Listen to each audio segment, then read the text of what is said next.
As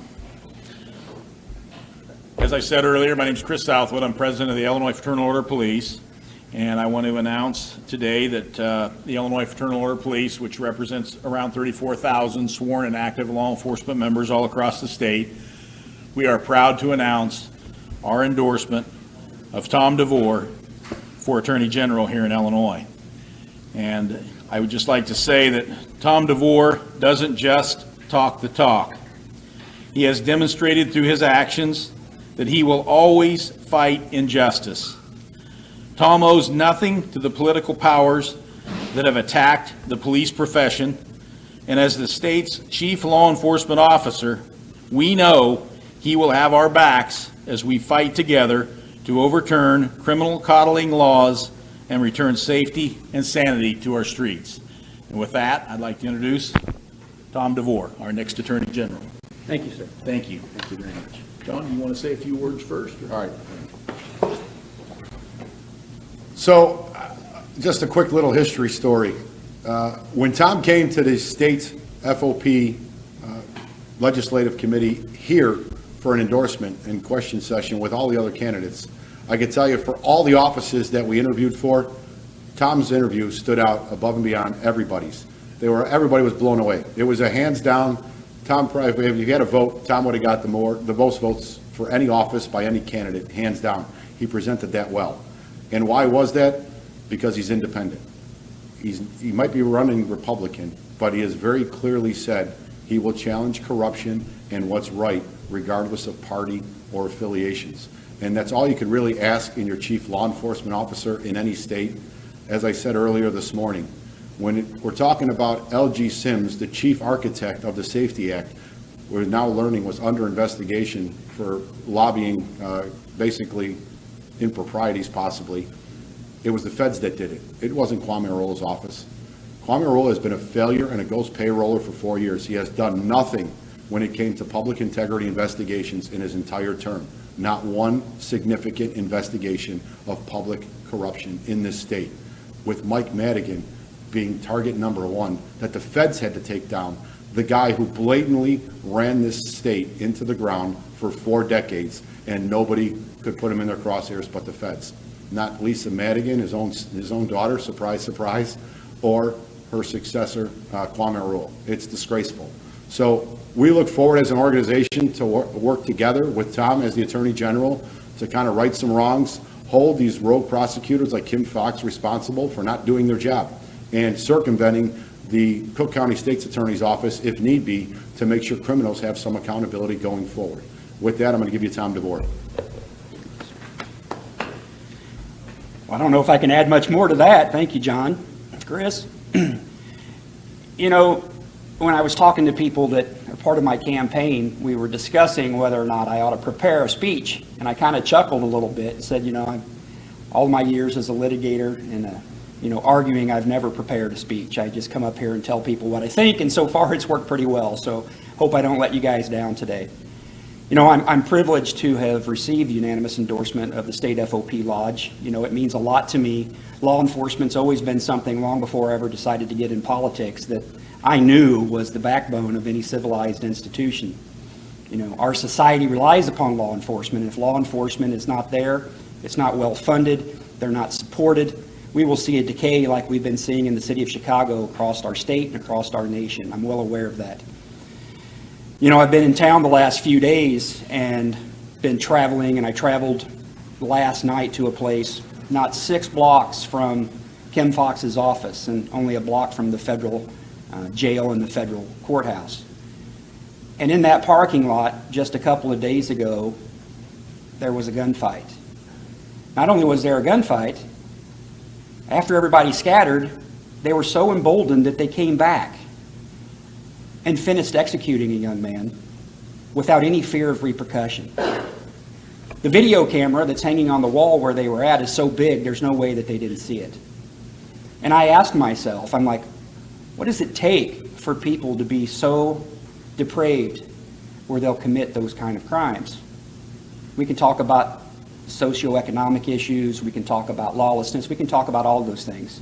Those are good policy conversations. But as a law enforcement mechanism, The Attorney General has an obligation to prosecute crime. And being a part of political conversations and policies that may go hand in hand with that certainly can be done, but first and foremost, you have an obligation to protect the people. And that's what's eroded here in the city of Chicago. You know, I live in the Metro East area down in the southern part of the state, and I have an example that I would like to give to you. My family and I were eating dinner at a restaurant in the Metro East area in Edwardsville, Illinois, a couple of weeks ago, and not a block or two from the city square. And an altercation started between a couple of people. It was very loud, it was very aggressive. You know, there was no physical confrontation yet. And within 15 minutes, 3 police officers showed up. And they de-escalated the situation very effectively.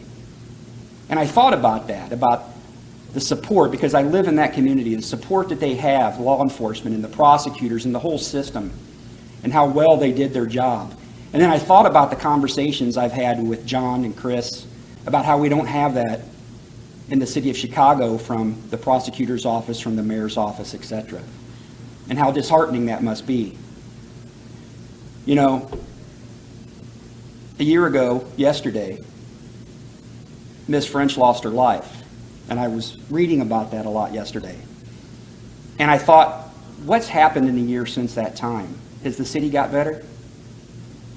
The people that live here tell me no. You know, even though I don't live in the city of Chicago, I'm not one of those folks who believes that, well, that's the city of Chicago's problem. We live in a different part of the state. That's not true. The city of Chicago is the heartbeat of the state of Illinois. And if you think that there's not a collateral effect to us not taking the crime serious that's happening here, look at places like Champaign and Decatur.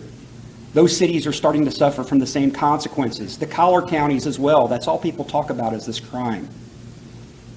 Kim Foxx, being backed by people like George Soros, is more concerned about social policy than they are doing their job that the Constitution demands of them to prosecute criminals. That's their job, and she's not doing that. I was on a boat tour a month ago. This young man was leading the boat tour here in the city, and I asked him, he didn't know who I was, and I said, why do you think crime is starting to escalate in the city? He says, sir, it's real simple. He says, when criminals start to understand that there's no consequences for their actions, he says, they'll commit even more serious crimes. He says, I didn't think it was that complicated. I said, do you think your elected officials understand that? He says, I don't think so. Attorney General Raoul has also failed in that regard for not holding Kim Foxx responsible. The Attorney General, you heard Mr. Bailey mention it.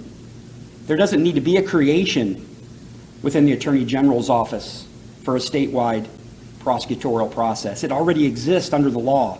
Kwame Raoul's never invoked it to my knowledge, but my administration would invoke it.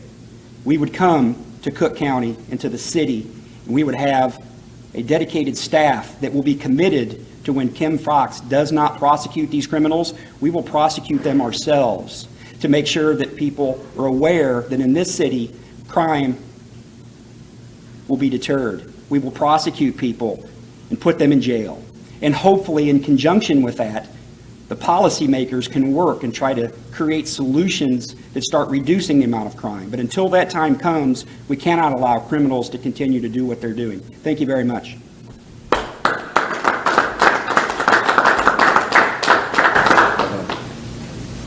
Mr. DeVore, the Chicago Police Department is under federally mandated consent decree to improve its policing practices. The Chicago FOP has spoken out against the consent decree. And this was obviously, the consent decree obviously started with litigation brought forth by Lisa Madigan when she was Attorney General. Now it's under a federal judge. What role do you see the Illinois Attorney General's office under your administration with enforcing the consent decree and overseeing it? What does that look like in your administration? You know, I'm aware of the consent decree. I'm aware why it was put into place, and I'm aware of the role that the Attorney General plays in overseeing that. You know, I think there's a conversation that needs to be had with the city officials as well as the FOP and the Chicago Police Department to see whether or not that needs to be changed, eliminated, etc. I mean, as you guys are aware, we just saw the elimination of another federal oversight as it related to the hiring of political officials in the state of Illinois. So there is a conversation to be had similar in this line of how much longer that needs to continue. Thank you. Are you in favor of police reform, or are you against it? I'm in favor of police being responsibly doing their job. I think every police officer is aware of that. There are isolated incidents where that does not occur, but I am not one that will take that narrative and extrapolate it across a whole spectrum of police officers or departments. That's not what I would do. Anything else? Thank you. Thanks for watching, and if you haven't already, please consider subscribing to our channel. And while you're at it, please leave us a comment. Thank you for watching.